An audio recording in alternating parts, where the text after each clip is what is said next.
You're listening to West Coast Water Justice, where we talk about water in the Western United States. I'm your host, Natalie Kilmer.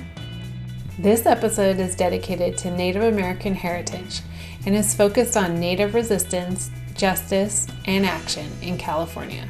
Save California Salmon is asking you to help us fight for Native communities and the environment by engaging in public comments on important salmon and land issues. There will be comment periods on the proposed sites reservoirs, the Delta tunnels, numerous California dam removals, water flow, and climate issues over the next few months. Please stay updated with alerts on our website, californiasalmon.org. Today, our special guest is Morningstar Galley. Shimi Senwi, my name is Morningstar Galley. I am a Jamoe band of Pit River from northeastern California. Pit River tribe, our ancestral land base is encompassing of the Lassen, Modoc, Siskiyou, and Shasta county areas. It is known as the 100-mile square, which encompasses 3.4 million acres. I serve as the California Tribal and Community Liaison Coordinator on behalf of the International Indian Treaty Council, and I also am the Tribal Water Organizer for Save California Salmon. I also serve as the Project Director for Restoring Justice for Indigenous Peoples, and you can find out more at indigenousjustice.org. Well, thanks for being here with us today. Can you tell us a little bit about Indigenous Peoples Thanksgiving Sunrise Gathering on Alcatraz?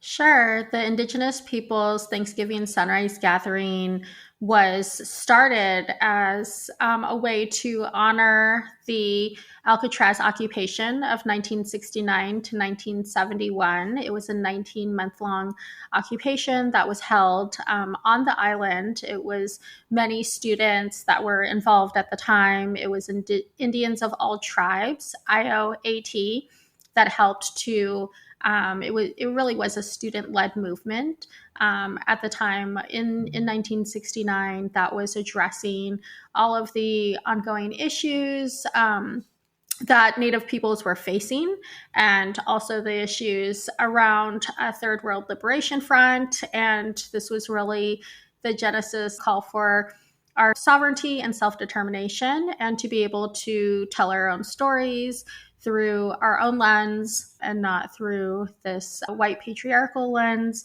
And so the Alcatraz Sunrise Gathering is a commemoration gathering of the occupiers of the island, of their families, of the legacy of Indigenous resistance. Dr. Lenita Warjak states that Alcatraz is the spark that lit the flame of Indigenous resistance on Alcatraz Island. And so we see that not only with the Alcatraz Island occupation, that there were a number of occupations that were birthed from that. In my homeland, there was the Four Corners occupation.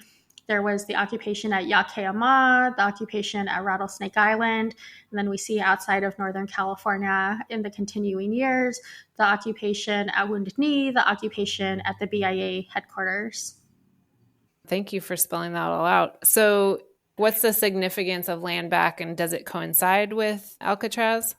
I would say that the land back movement is absolutely more than a hashtag, that the land back movement is always been an effort of returning Indigenous lands to Indigenous hands, and it's come about in many various formats. We say not only are we calling for land back, but water back, our ancestors back, that this is a movement, that we are in a time of reclamation, we are in a time of truth-telling and of healing.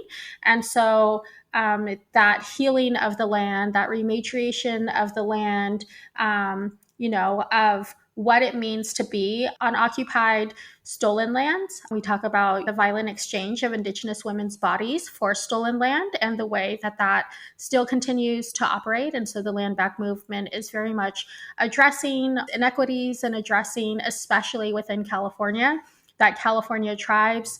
There are 109 federally recognized tribes within California. There are over 75 tribes that are considered NFR, non-federally recognized. California is very unique in that we have 18 treaties that were never abrogated. They were never signed due to US political pressure at the congressional level. And so California tribes were left with what was deemed homeless populations. And so we now have rancherias that were established to support the homeless Indian communities at the time. We didn't understand that the treaties, which are the supreme law of the land under the US Constitution, that these treaties were never ratified. And so with that, we have a very unique situation and political climate within Oakland. So the Ohlone Bay metropolitan areas, as I'm currently in, within Sacramento area, the LA basin, that it is intentional and by design that the tribes here do not have land bases. It is a part of their erasure. And so not only do we have tribes that are considered non-federally recognized, but we have tribal members that are disenrolled and disenfranchised. We have tribes that exist as unacknowledged. There are state recognized tribes. There are terminated tribes. It goes on in terms of how Indigenous peoples have been labeled and how by design that federal recognition has worked against us. Wow, that's a lot of tribes that don't have recognition. I don't even know the difference between a reservation versus a rancheria. Yes, so we have reservations throughout California, but we also have the rancheria lands. So the rancheria lands were what were deemed and, held in trust for California Indian families that were considered unhoused, that were considered homeless. And so we have a rancheria system now throughout California where those lands were put into trust. And so they're not as large as reservation areas. A lot of them were individual or family allotments, which now constitute some tribes, entire federal land base. And then reservation is like a federally assigned land. Is that the difference? Yes. So reservations are federally assigned lands that are held in trust under the Department of the Interior. And so California is really unique in being the only state that has the rancheria system. Oh, wow. Okay. Yeah. So if you could tell us more about a land back and the goals of the movement, that would be really helpful for listeners.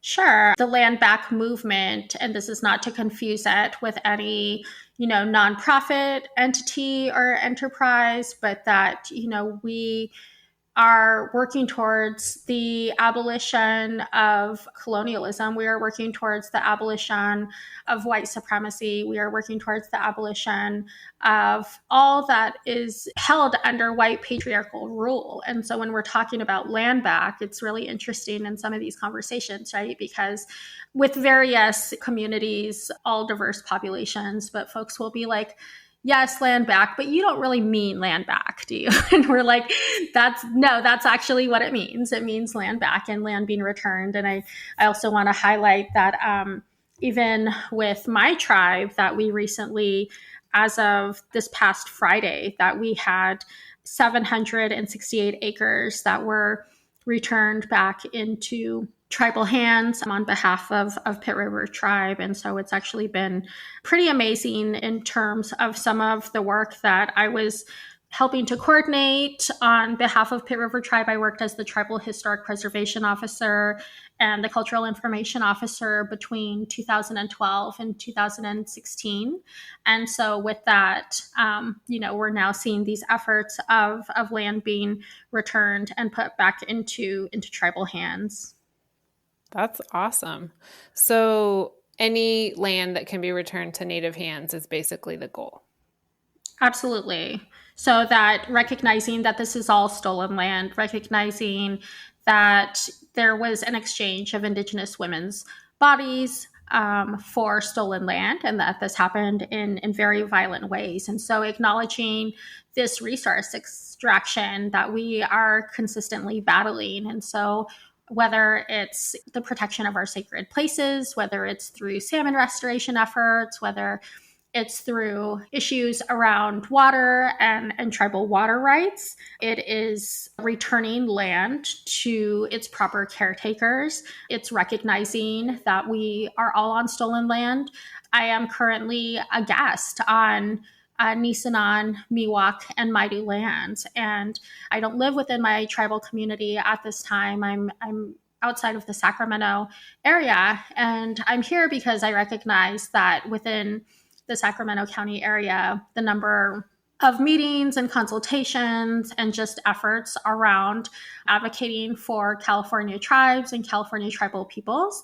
This is where I need to be at this time in terms of those efforts. And so as a guest in a tribal community and on tribal lands that are not mine, I have a responsibility just as anyone does in terms of helping to be a caretaker of the land and helping to steward the land and helping to just be a good guest overall, that, we wouldn't walk into somebody else's home and leave it messier than we found it. And so we all have a responsibility in terms of caretaking the land. I also want to say that it is also about normalizing the tribal place names and the areas. And so, for example, where we hold the Alcatraz Sunrise Gathering on Alcatraz Island is known as Yelamu. Yelamu is the village site of the Ramaytush Ohlone peoples. If I travel to the Sacramento area, I recognize that I'm here on Nisenan, Miwok, and Maidu lands. If I travel up to my homeland, then that is known as Isawi, which is just a translation of Pit River land, of Indian land. And so, as I mentioned earlier, that our tribe held a ceremony on November 5th, and that 756 acres has been coordinated to be returned from PG&E as part of the bankruptcy settlement. And actually, there's an effort. This was the 756 acres, but that is going to be a total of over 5,000 acres that will be returned to the Pit River tribe within the next couple of years. Very cool. Say somebody has a lot of land and they are ready to give it back. If you could plug where to give the land back to, like who they need to contact, basically. Sure. I would say it is about relationship building. It is about being in reciprocity with not only the land that you're on, but also the people of that land. This is a time where there's a lot of land acknowledgments that are happening. And it's just so interesting because 10 years ago, just to say that the Bay Area was Ohlone land, that was met with some resistance. As liberal as there's communities that claim that their politics are more liberal. And so when we first started just putting that acknowledgement out there and saying, we are guests here, we ask permission to be here, we are making these offerings to the spirits and to the ancestors of this land, that we're here in a good way. And it's interesting that even land acknowledgements have been co-opted in some sense now. And the conversation needs to go beyond a land acknowledgement and to acknowledge the people that still continue to exist on the land, to acknowledge what it means to hold these resources of accumulated wealth on stolen land. I think there's no one fit all answer in terms of how land can be returned, but I will say that there is this effort at this time, especially of white-owned land trusts, and saying we put it in a land trust, so we're doing good in that standard. And I would just say, give it back to the tribe, give it back to the tribal community, give it back to the families. That there's still this very paternalistic notion that tribes aren't able to steward their own lands, that they aren't able to manage their own lands. But we see what's been done. And the harm that has been caused. I mean, we see with the California wildfires at this time, and the lack of tribal communities that are not able to traditionally manage their lands. And we used fire in that sense. And so traditional burns and traditional fire management that we know kept our lands extremely pristine, that kept them very well managed, and that we didn't have these outbreaks of fires at this time that we are now all experiencing and impacted by. How does water rights coincide with the land back, and what would you like to see happen? What I would like to never see happen again is in terms of the decimation of our salmon populations, that 98 to 90% of our salmon population was killed this year, that our salmon were massacred in terms of the water that was diverted to grow almonds, the water that was diverted to the farmlands. And it turns into this very political issue that water is sacred to us, that our traditional teachings of water are ones that, we all know that we need clean water in order to survive. We all know that water is a right. It's a human right. It's a tribal right. And so it's just really frustrating at this time because Wade Crowfoot is over at the UN climate conferences at this time, the Natural Resources Secretary for the state of California. But yet he is there talking about how there's not enough that's being done in terms of endangered species, but yet they are here at this time participating in the extermination and extinction of our salmon relatives and populations. So basically what you're saying is they're talking about it at the international level and during the climate talks on how the ESA is not enough, the Endangered Species Act, but yet our salmon, which are extremely important to our survival here as California Native peoples.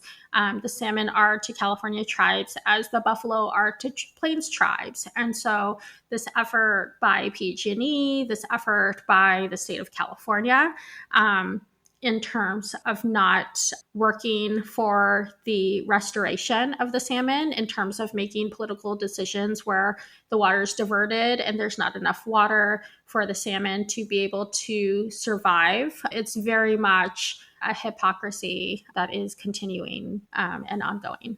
Do you want to say anything else about land and water rights in California and beyond?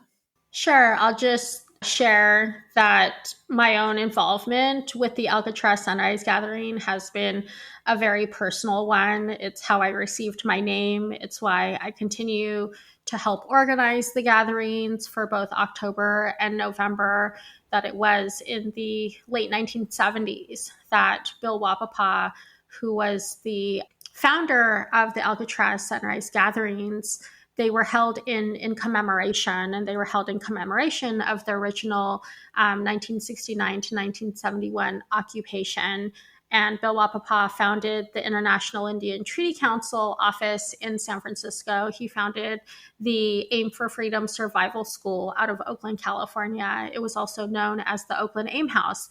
And so it's where I was born. I was born at the Oakland Aim House at a time that Highland Hospital, the local Alameda County hospital, had the second highest infant mortality rate in the nation. It was at a time that Native women were going into Indian Health Service clinics for very routine operations and coming out sterilized. And so my parents, who were members of the American Indian movement, who lived at the AIM house in Oakland, every morning, everybody would gather around a sacred fire and they would hold a sweat lodge ceremony.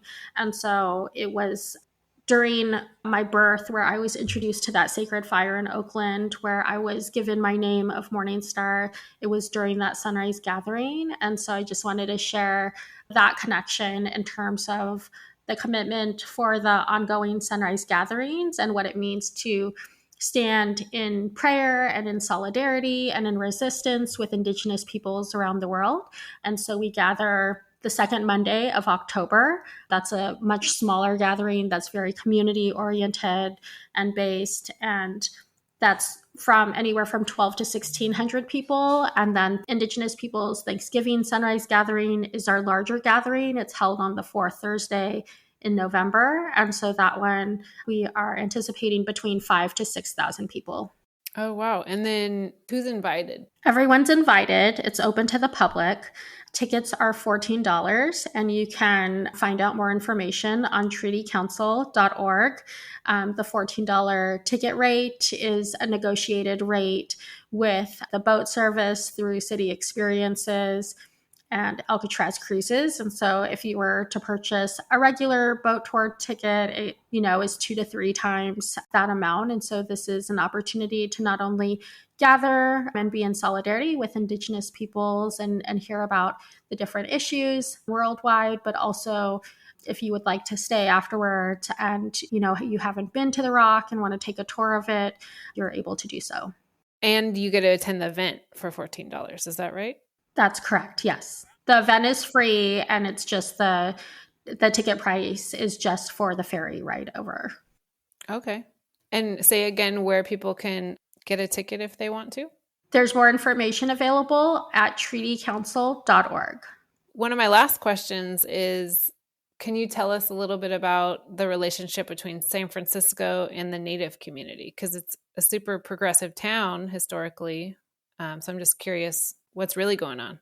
Sure. So it was in the 1950s as part of the Relocation Act and Termination Act, where there were federal Indian laws and policies that were in place to remove Native peoples from reservations and to eradicate reservations at the time. That was the plan. And so in very large numbers, people were bussed off of reservation lands and they were sent to metropolitan areas such as San Francisco and Oakland. And so San Francisco is one of those relocation communities. And so it very much exists today in terms of being an extremely high rate of Native peoples, of urban Indians. 80% of Native peoples now live off reservation and are in these urban Indian communities. And so I've been working in San Francisco since 1997, 1998. I worked for the American Indian Film Institute, worked for American Indian Contemporary Arts. Since 2008, I've worked for the International Indian Treaty Council. And so it is a really special relationship in terms of the local Native community and, serving our community in that way. And yeah, San Francisco claims to be very progressive. But again, when it comes to issues such as the San Francisco PUC, the Public Utilities Commission, they've consistently voted against our efforts of salmon restoration and salmon protection. They've consistently voted against California tribal water rights. And you can learn more about that at californiasalmon.org, where we have updated information on the PUC meetings and how to get more involved and learn more about our efforts with Save California Salmon. Okay, perfect. I just want to thank you for your time and all the hard work that you're doing. I'm kind of blown away. This is awesome. So appreciative of all of your work and this podcast. Yeah, when I heard about it, I was really grateful that this is happening and just really excited about these conversations that are ongoing. Well, I'm so excited to be learning from you. Thank you so much for your time, Morningstar. Of course. Thank you, Natalie. Please consider making a donation or buy some gear from Save California Salmon this holiday season. On Giving Tuesday, November 30th, half of Save California Salmon donations will be going to the Grant Gilkison and Jordan Allen Endowment Fund for Native Youth. Both are Klamath Basin community members who recently passed away and were dedicated to supporting Karuk and Yurok youth water protectors. Please donate. Our website is californiasalmon.org. All the links are in the podcast description. Thanks for your generosity. You've been listening to West Coast Water Justice, produced by me, Natalie Kilmer. Subscribe and listen wherever you get your podcasts. The music is from the album Now That's What I Call Surf by Tony Bald, Adam Anigias, and Danny Snipe.